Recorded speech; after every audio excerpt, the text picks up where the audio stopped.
कोकण रेल्वेच्या संदर्भातली महत्त्वाची माहिती ती म्हणजे कणकवलीमध्ये कोकण रेल्वेचा मोठा खोळंबा झाला आहे।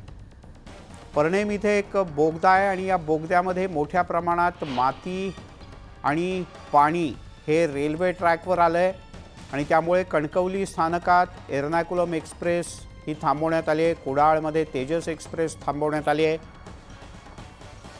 जनशताब्दी एक्सप्रेस सुद्धा गेल्या 3 तासापासून थांबलेली आहे। आपण ही काही वेळापूर्वीची दृश्य पाहतो आहोत। एर्नाकुलम एक्सप्रेस मध्येच थांबवण्यात आली। प्रवाशांचे प्रचंड हाल होत आहेत। प्रवाशांना कोणत्याही सूचना देण्यात येत नसल्यामुळे प्रवासी संताप व्यक्त करतात।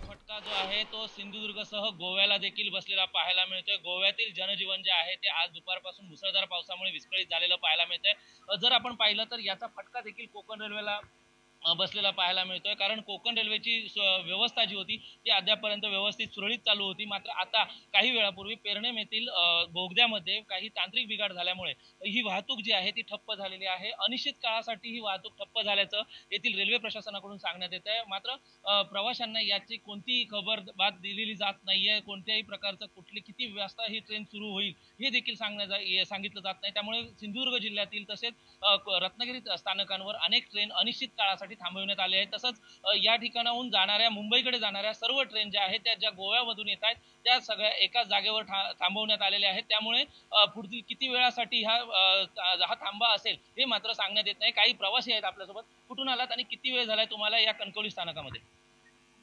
कब आए हैं आप, कहाँ से आए हैं और कितनी देर हुई? हम दिल्ली से आए हैं, हमें शोरनूर जाना है। इस गाड़ी का टाइम 3 बजे का था इधर का। ऑलमोस्ट 4.5 घंटे इधर हमें वेट करते हुए हो गए हैं, क्योंकि ट्रेन डिले हुई। पीछे से टनल्स आ रही हैं, बार बार ट्रेन का बाईपास करने के चक्कर में रोक रहे थे। अभी आगे बोलते हैं कि आगे टनल में मट्टी फिसल रहा है, इस वजह से हम आगे नहीं जाएंगे। 3 ट्रेन ऑलरेडी आगे खड़ा है, वो पास होएगा तब हमारी ट्रेन जाएगी। तो बोल रहे हैं इधर 10 भी बज जाएगा, 11 भी बज जाएगा। इतना लेट कर दिया है ट्रेन। हमें सुबह 5 बजे का टाइम था, अब वहाँ पे दिखा रहा है कि 10 बजे हम वहाँ पे उतरेंगे। तर निश्चितच अनिश्चित काळासाठी ही वाहतूक जी आहे ती आता ठप्प झालेली आहे। कोकण रेल्वेकडून मार्गावर जोपर्यंत काम सुरळीत होत नाही, जोपर्यंत बोगद्यातील माती काढली जात नाही, तोपर्यंत ही वाहतूक अशीच ठप्प राहील असं देखील सांगण्यात येत आहे आणि अशा सूचना ज्या आहेत ते प्रवाशांना सांगितल्या जात आहेत।